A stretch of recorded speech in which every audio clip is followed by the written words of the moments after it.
할렐루야. 함양제일교회 교우 여러분, 오늘 성일 함께 예배드리고 이 저녁에 평안한 안식을 누리고 있으리라 생각합니다. 평안한 주일 저녁 되십시오. 내일은 미가 6장 7장 그리고 나훔 1장에서 3장을 봅니다. 미가 6장 7장은 이제 미가의 선지자 예언의 끝부분이죠. 이스라엘과 변론하시는 하나님의 모습이 기록되어 있고, 또 미가가 이스라엘의 죄악상을 고발하고 그 죄악된 세상 중에도 나는 여호와 하나님께 소망을 두고 살겠다는 미가의 다짐으로 미가의 예언이 끝을 맺습니다. 하나님께서 이스라엘과 변론하실 때에 그렇게 말씀합니다. 내가 너희를 괴롭게 한 일이 뭐가 있다고 너희들은 나에게 원망과 불평을 쏟아놓느냐? 왜 나를 멀리하느냐? 그러면서 지난 역사 속에 하나님께서 이스라엘을 도와주신 은혜를 베푸신 역사를 언급하십니다. 출애굽의 역사, 그리고 그 이스라엘을 가나안 땅으로 인도하실 때 그 마지막 이제 막바지 지점인 시딤에서 길갈까지 그 여정을 말씀하면서 발람의 저주를 하나님이 막으시면서 이스라엘을 축복하게 하신 그 일을 하나님께서 언급하십니다. 그러면서 내가 너희에게 행한 일이 있다면 너희를 공의롭게 대한 것, 너희에게 공의를 행한 것 외에 무엇이 있느냐? 내가 너희를 무슨 일로 괴롭게 했느냐? 있으면 나에게 증언해 보아라. 그렇게 말씀합니다. 이스라엘이 할 말이 있겠습니까? 지난 날을 돌아보면 그저 다 감사할 뿐이고 죄송할 뿐이지요. 하나님은 이스라엘에게 내가 너희에게 공의를 행한 것처럼 너희는 공의를 행하며 살아야 된다. 그렇게 요구하십니다.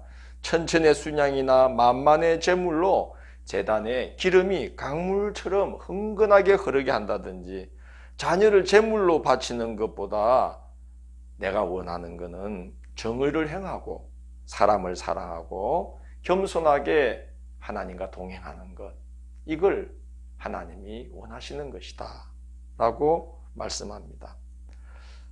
이스라엘의 불의를 미가가 고발하면서 그 대가를 치르게 될 것을 이어서 예고하는데, 불의함이 어느 정도였냐 하면요, 부자들은 강포가 가득하고 주민들은 거짓을 말하고 경건한 자가 세상에 끊어졌고 정직한 자가 있나 살펴보았지만 한 사람도 없어 정직한 자가 다 땅에서 사라져버리고, 악한 지도자들이 서로 결탁함으로써 악을 행함에 더욱더 힘을 얻고 있는 그런 세태를 고발합니다.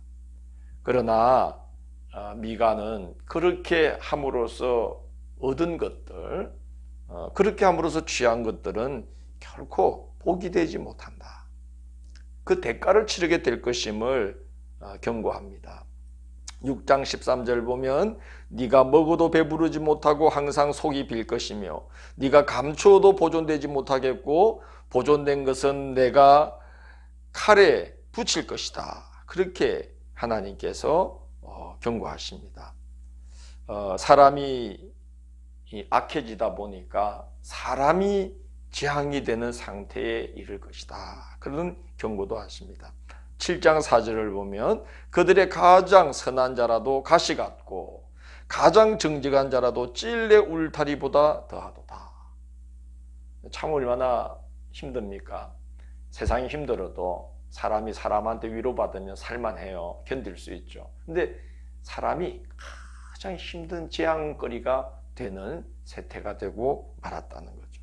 그래서 7장 6절에 보면 사람의 원수가 곧 자기 집안 식구이니라, 이렇게 말을 합니다. 예수님이 이 말씀 그대로 인용을 하셨죠. 사람의 원수가 곧 자기 집안 식구이리라, 그렇게 말씀을 하지 않았습니까? 사람이 재앙이 되는, 가장 큰 재앙이 되는 그런 세태가 되고 말았다는 거죠. 그런 시대에 미가는 오직 하나님께 소망을 둡니다. 7장 7절 보면 오직 나는 여호와를 우러러보며 나를 구원하시는 하나님을 바라보나니 나의 하나님이 나에게 귀를 기울이시리로다. 그러면서 하나님은 넘어져도 일으켜 주시고 어두운 데 앉아 있어도 빛이 되어 주시고 마침내 광명에 이르도록 인도해 주시는 하나님이시다 하면서 미가는 하나님께 소망을 둡니다. 특별히 미가는 용서하기를 즐겨하시고 택한 백성을 불쌍히 여기시는 그 하나님의 자비하심, 그 하나님의 은혜를 의지하면서 그 악하고 힘든 시대를 이겨나가는 이제 말씀으로 예언을 마치게 됩니다. 나훔인데요. 나훔은 니느웨의 멸망을 경고한 예언자입니다. 니느웨의 멸망을 경고한 예언자 그러면 대부분의 머리에 떠오르는 사람이 또 한 명 있죠. 누굽니까? 요나죠. 바로 100여 년 전에 요나의 경고를 듣고 회개해서 하나님의 은혜를 입었던 이 니느웨 성읍이 다시 이제 멸망을 직면하게 되었다는 거예요. 니느웨가 회개를 해서 하나님의 은혜를 입어 심판을 면하게 되었는데 시간이 지나면서 힘을 얻자 다시 교만해져서 세계에 더욱 잔인한 폭력을 행하는 그런 나라가 되어버린 것입니다. 나훔은 아수르의 수도 니느웨 성읍의 멸망을 예고함으로써 아수르에 의해 고난당하던 이스라엘을 위로합니다. 니느웨의 멸망은 곧 이스라엘에게는 구원의 기쁜 소식이 되는 것이죠. 니느웨 성읍이 함락되는 모습을 나훔은 아주 생동감 있게 묘사합니다. 그걸로 봐서 아수르가 바벨론 또 메대 연합군에 의해서 멸망한 직후인 기원전 약 612년경에 나훔이 이 예언서를 기록한 것으로 볼 수 있습니다.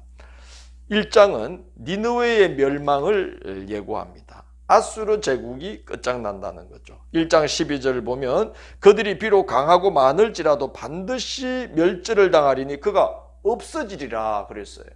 아수르는 아주 없어져 버린다는 거예요. 1장 14절 보면 내 이름이 다시는 전파되지 않을 것이라. 이 말씀은 역사에서 지워진다는 거예요. 이름이 다시는 전파되지 않는다는 거죠. 하나님은 그냥 말씀하지 않습니다. 말씀하면 그대로 이행하십니다. 니느웨 성읍이 얼마나 철저히 파괴되고 완전히 파괴되어서 그 위에 오랜 세월이 흐르면서 계속 이제 풍화작용이 일어나고 흙이 쌓이고 하면서 퇴적물이 쌓이고 하면서 얼마나 땅속 깊이 묻혀버렸는지 역사가들이 니느웨라는 이 성읍의 존재에 대해서 의구심을 가졌어요. 정말 실제했던 도시였을까? 그래서 혹시 성경에나 등장하는 그런 상상의 도시가 아닐까? 그런 이제 의구심을 가지셨는데 19세기 들면서 고고하게 발달하기 시작했어요. 그러면서 1940년경에 니느웨 성읍의 유적이 발굴되기 시작했습니다. 그 니느웨 성읍을 발굴하면서 깜짝 놀랐죠. 이렇게 어마어마한 제국이었던가 하는 걸 보면서 놀랐던 거죠. 우리가 놀라는 거는 그런 어마어마한 제국을 땅속으로 그냥 깊이 묻어버려서 멸절시키고 그 이름이 다시는 전파되지 않게 하시는 하나님의 심판의 준엄함. 우리는 그걸 놀라는 거죠. 그 거대한 제국은 놀랄 거 별로 없지 않습니까? 아수르 제국은 끝장난다. 그렇게 말씀했는데 정말 그렇게 됐어요. 2장은 니느웨의 멸망의 참상을 기록합니다. 2장 1절을 보면 파괴하는 자가 너를 치러 올라왔나니 그랬습니다. 파괴하는 자가 이제 아수르의 심장부인 니느웨 성읍을 치러 올라왔다는 거예요. 바벨론의 나보폴라살 왕과 메대의 카카레스 왕이 연합군을 형성해서 니느웨를 공격합니다. 그 악행을 일삼던 이 제국을 그에 못지않은 악한 제국을 통해서 심판하시는데 이 일이 이스라엘에게는 희소식이 되는 것이죠. 그래서 1장 15절 2장 1절에 파괴하는 자가 너를 치러 올라왔나니 이 말하기 전에 그 바로 앞에 있는 1장 15절 보면 볼지어다 아름다운 소식을 알리고 화평을 전하는 자의 발이 산 위에 있도다. 아수르의 멸망을 알리는 그 소식을 아름다운 소식이다. 그리고 그는 이제 화평을 전하는 자의 발이 산 위에 있다. 그러면서 유다야 내 절기를 지키고 내 서원을 갚을지어다. 그동안 아수르의 침략이 빈번해서 절기를 제대로 지킬 수가 없었던 거예요. 그런데 이제는 절기를 지키고 성전에 가서 서원을 갚으며 그렇게 살아가라는 거예요. 그런 환경을 주신다는 거예요. 그러면서 하시는 말씀 1장 15절 끝에 보면 악인이 진멸되었으니 그가 다시는 내 가운데로 통행하지 아니하리로다 하시니라. 그 아수르 제국의 멸망이 다가왔고 그게 이스라엘에게는 아름다운 소식, 평화를 전하는 기쁜 소식이 된다는 겁니다. 2장 3절에서 5절은 이 바벨론 메대 연합군이 그 아수르 제국을 강력한 무기로 무장해서 신속히 점령해가는 모습이고, 그리고 이어서 이내 제국의 심장부인 니느웨를 급습하는 그런 모습입니다. 그러면서 니느웨 성읍이 무너지는데 뜻밖의 사건으로 니느웨는 그냥 맥없이 무너져 버리게 되었어요. 2장 6절을 보시면 이런 기록이 있어요. 강들의 수문이 열리고 왕궁이 소멸되며 그랬어요. 그런데 1장 8절을 한번 보시면 거기에도 니느웨 성읍의 멸망의 결정타가 무엇이었는지를 암시하는 기록이 있어요. 그가 범람하는 물로 그곳을 진멸하시고, 하나님께서 니느웨 성읍을 무너뜨리는데 그냥 물을 가지고 범람하는 물로 니느웨 성읍을 진멸시켜 버린다는 거예요. 자, 니느웨 성읍이 어디 있냐면요, 그 티그리스 강, 그 유프라데스 강이 있고 티그리스 강이 있지 않습니까? 그 티그리스 강에서 약 한 800m 정도 떨어져 있는, 그 동편으로 떨어져 있는 그 지금 이라크의 모술 근방이 당시에 니느웨 성읍이었다고 합니다. 그러니까 아주 큰 강이 이제 곁에 흐르고 있는 성읍이었죠. 그래서 강물을 끌어들여 가지고 그 강물이 도시 곳곳을 흐르게 해서 방어시설 역할을 하도록 온 그 강물을 끌어들여서 온 수로를 만들고 수문을 만들고 이렇게 해서 그 이제 방어시설로 그 티그리스 강물을 활용을 했던 거죠. 그래서 성읍 외곽에 이제 그 홍수라든지 가뭄을 조절하기 위해서 수문들을 성문 외곽에 이렇게 많이 이렇게 두고 있었는데, 이 바벨론 메대 연합군이 계속 아수르를 진격에 들어오면서 니느웨 가까이 와서 니느웨 성읍 외곽을 이렇게 딱 장악을 하고 있었다고 그래요. 근데 어느 날 그런 포위하고 있던 중에 홍수가 터지게 된 겁니다. 그래서 이제 바벨론 메대 연합군이 뭐 자기들도 살아야 되지 않겠어요. 그래서 그 성읍의 수문을, 외곽의 수문들을 그냥 다 열어버렸어요. 그러니까 그 티그리스의 거대한 강물이 범람하면서 니느웨 성읍으로 치고 들어가서 그 탄탄하게 세워놓은 니느웨 내부 성벽들을 막 무너뜨리고 아수라장이 됐죠. 그래서 이 바벨론 메대 연합군이 그렇게 힘들이지 않고 손쉽게 아수르 제국을 접수하게 되었다고 합니다.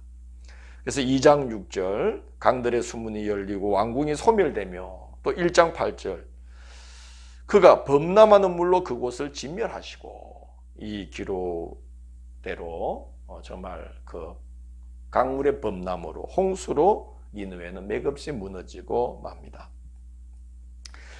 그리고 이제 그 아수르 제국과 니느웨 성읍의 그 강력함과 난폭함을 뭐로 비교하고 있냐면 수사자와 암사자가 함께 새끼 사자를 키우고 있는 사자굴로 묘사하고 있습니다. 그러니까 얼마나 강하고 얼마나 싸납고 얼마나 폭력적이고 얼마나 세계를 힘으로 지배했는지를 이제 나타내는 거죠. 암사자와 수사자가 새끼 사자를 함께 기르고 있는 그런 사자굴과 같았다. 그러나 하나님께서 그들을 밟으시니 맥없이 무너지고 말았다 하는 것이죠. 자, 3장은 나훔 3장은 멸망의 이유를 이야기합니다. 첫 번째는 그 폭력성 때문입니다. 그래서 똑같이 당했다는 거죠.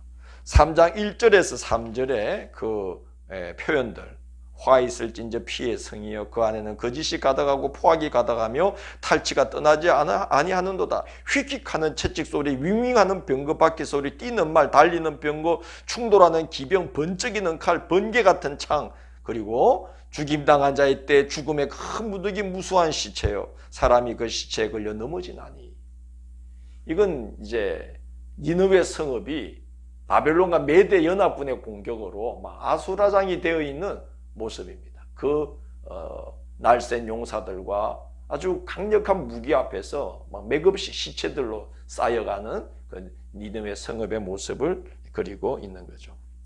자, 그런데 바로 이 3장 1절에서 3절에 나오는 이 기록은 바로 아수르 제국이 다른 나라의 성읍들을 점령했을 때 그 안에서 벌였던 일들과 똑같은 이제 일들이 자기들 성읍 안에서 일어난 것이죠. 이 아수르가 얼마나 잔인했나 하면요, 그 성읍을 점령하면은 그 성읍의 사람들을 무수히 죽여서 목을 잘라가지고 그 성읍 문 들어오는 입구 문 앞에 곡식단을 쌓아 놓듯이 사람의 시체와 잘린 머리를 쌓아놨다고 그래요. 그걸 보면 기가 질려 기겁을 해서 감히 아수르에 저항을 할 수가 없는 것이죠. 하나님은 이 아수르를 불순종하는 이스라엘과 그리고 극도의 죄악에 이제 빠져 있었던 타락한 그 한 시대, 주변 나라들을 비롯한 한 시대를 심판하는 하나님의 심판의 몽둥이로 들어서시려고 이렇게 강하게 제국으로 세워주신 건데, 이 심판의 몽둥이에 불과한 이 아수르가 심판을 하다 보니까 피맛을 너무 많이 들인 거예요. 그래서 폭력을 일삼는데 그냥 길들여져 버린 것이죠. 그래서 하나님께서 피가 흥건하게 묻은 이 심판의 몽둥이를 이제는 내던져 버리시는 겁니다. 그래서 바벨론을 통해서, 바벨론 메대 연합군을 통해서 이제 똑같은 일을 겪도록 하신다. 그래서 똑같이 당하게 하시는 거죠. 두 번째 이유는 열국을 미혹했다는 겁니다. 그게 4장 3절이에요. 이는 마술에 능숙한 미모의 음녀가 많은 음행을 함이라 그랬어요. 이 아수르를 표현하기를 마술에 능숙한 미모의 음녀다 이렇게 표현합니다. 이게 무슨 말이겠습니까? 마술은 뭐죠? 사람을 속이는 거예요. 뭘로 속였겠습니까? 아수르 제국의 그 어마어마한 그 위용, 제국의 그 세력, 그리고 강력한 군사력, 그리고 그 군사력과 그 위용을 배경으로 삼아서 그 앞에 딱 내세우는 우상 숭배. 그래서 열국이 미혹당하는 거죠. 그래서 우리도 저렇게 우상을 섬기면, 우리도 저렇게 군사력을 강화시키면 아수르 같이 될 수 있겠구나. 그래서 열국을 미혹했어요. 폭력으로, 우상 숭배로 타락하고 극도의 사치나 이런 것으로 미혹을 했던 거죠. 그래서 마술에 능숙한 미모의 음녀가 많은 음행을 행했기 때문에 이제 내가 그를 심판하지 않을 수가 없다. 그렇게 말씀을 하면서 그들이 열국에 행한 대로 죽음과 능욕과 포로로 끌려감과 불태움을 당하고 그리고 축적한 부와 권세, 열국이 미혹당하고 부러워했던 그 부와 권세가 하루아침에 다 날아가는데 이제 마치 너치와 메뚜기 떼가 해질녘에 다 울타리 안으로 들어와 있다가 해가 뜨면은 순식간에 다 날아가 버려서 어디로 간지도 알 수 없게 한 마리도 남지 않는 것처럼, 메뚜기와 너치떼가 순식간에 다 날아가는 것처럼 이 아수르가 그동안 쌓아왔던 모든 부와 또 권세, 영광 하루아침에 다 날아가 버릴 것이다. 좀 하나님께서 이렇게 굽게 하시면 그 역사를 필 자가 어디 있겠어요? 하나님께서 또 피시고자 하면 굽게 할 자가 어디 있겠느냐. 그렇게 성경은 말씀하지 않습니까? 자, 이 대파국을 겪게 되는데 이 대파국의 현실보다 더 안타까운 현실이 3장 19절에 기록이 되어 있어요. 이렇게 기록되어 있습니다. 내 소식을 듣는 자가 다 너를 보고 손뼉을 치나니 그랬어요.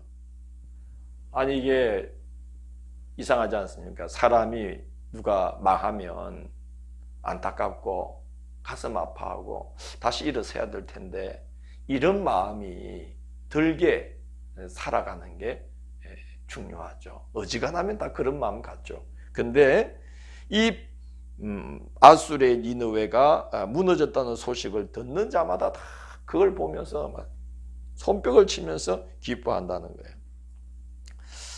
왜 그랬느냐? 이렇게 말씀되어 있습니다. 3장 19절. 나훔의 예언의 맨 마지막 구절이죠. 이는 그들이 항상 내게 행패를 당하였음이 아니더냐 하시니라. 이렇게 기록되어 있습니다. 100여 년 전에 하나님께서 기회를 주셨어요. 은혜를 베풀어 주셨어요. 요나를 통해서 하나님이 말씀을 전하게 하셨고 그 니느웨가 회개할 기회를 주셨고 심판을 면해 주셨어요. 그러면 그 은혜와 감사를 잊지 않고 갔어야만 합니다. 그러면 아수르는 흥망성쇠에 덫에 걸리지 않고 아마 참 영구한 어떤 복된 역사를 유지할 수가 있었을 거예요. 그런데 아수르는 교만하여서 그 은혜와 감사를 잊어버리고 또 교만하게 행했던 거죠. 그래서 하나님께서 낮추시되 땅 아래 깊은 곳까지 수천 년 동안 낮춰서 무려 19세기 중반에나 되어서야 발굴되는데 그것도 처참한 그죠? 모습으로 그죠? 생명이라고는 하나도 없는 그런 무너진 그 흔적을 이제 흔적으로 다시금 드러나게 하나님께서 하셨습니다. 역사에서 완전히 지워지는 심판을 당하게 된 것이죠.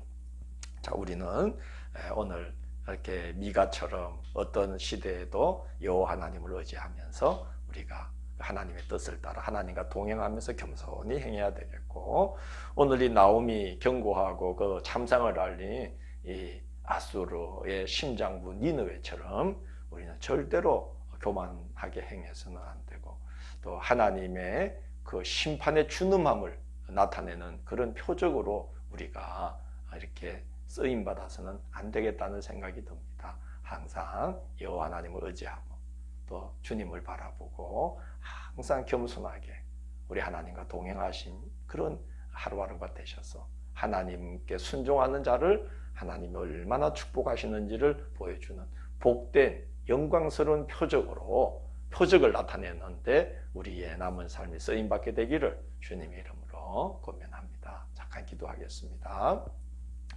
주님, 오늘 성일 예배를 잘 마치고 이 저녁 우리가 주님의 은혜로 안식을 취하게 하심이 감사합니다. 이 밤에도 큰 평강을 주셔서 저희가 주님의 큰 평강 안에 쉴 수 있도록 인도하여 주시고, 오늘도 우리가 잠을 자는 동안에도 우리 영혼 속에 찾아오셔서 우리 영혼을 어루만지시고 우리 영혼 깊은 곳에 말씀을 걸어주시며 우리의 남은 생이 하나님의 복된 역사의 표적으로 세워지기에 그 합당한 모습으로 우리 영혼이 조성되는 복된 이 밤이 되도록 인도하여 주옵소서. 한 주간 또 시작하게 됩니다. 이 한 주간도 친히 주님께서 우리와 동행해 주셔서 이 어려운 코로나 시대에 우리의 몸과 영혼을 아울러 지키시는 주의 큰 은혜가 끊이지 않도록 인도해 주십시오. 예수님 이름으로 기도드립니다. 아멘.